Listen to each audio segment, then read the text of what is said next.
Hey everyone, welcome back to my channel. Kaguya-sama Love is War just finished its third season, and it's now renewed for a fourth season. We are getting more Love is War. While I was extremely hesitant to watch this series at first, my friend suggested that I give it at least one episode. So I watched the episode, and I was highly intrigued just by the opening credits scene. But after I got halfway through the first season, I was worried this would be a show where the plot goes nowhere for about 99 episodes, and then on the 100th episode, they confess, and then it's over. But I was wrong. The first season has to set up many of the characters, their motivations, and the general ambiance of the show. We get these ever so small but progressive moments in the story, like when Kaguya and the president share an indirect kiss. Ooh. At first, I was convinced this was an anime based on a gag manga, like The Disastrous Life of Psyche K.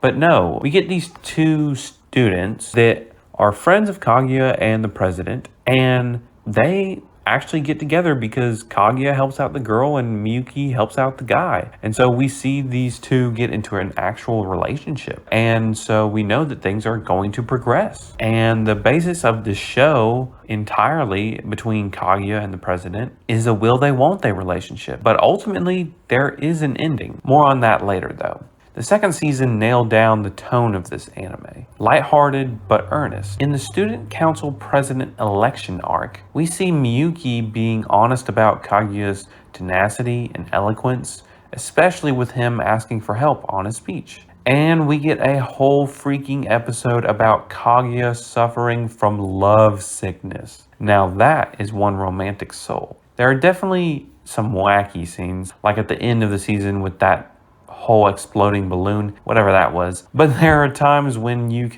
can't imagine that what you are seeing on the screen is an exact feeling or reaction that you yourself have had when face to face with your own crush.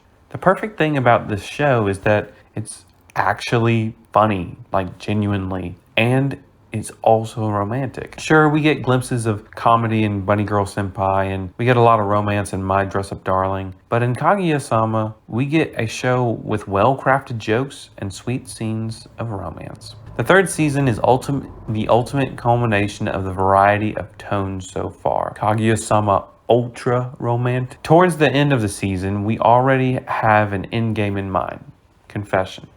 We know that both of them like each other, and we know that the Hoshin festival is all about hearts and love. An unseen yet cleverly funny story we get is you inadvertently and unknowingly confessing to Tsubome. We also get Chika absolutely demolishing a confession by some random dude. She just does it with such grace that the dude doesn't even care. He's actually happy after getting rejected. It's amazing. Anyways, the finale is in sight.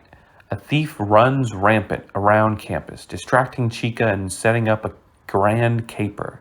Kaguya eventually realizes who this Lupin just might be, and so she heads to the roof to see him. Unsurprisingly, we see the president, but in a cosplay outfit. This is where we get the absolutely fantastic scene in which Kaguya and Miyuki finally express their deepest emotions to one another, ending in one of the most romantic scenes I've ever seen in anime. But why is this scene so important? Well, this scene isn't some long, drawn-out, convoluted act.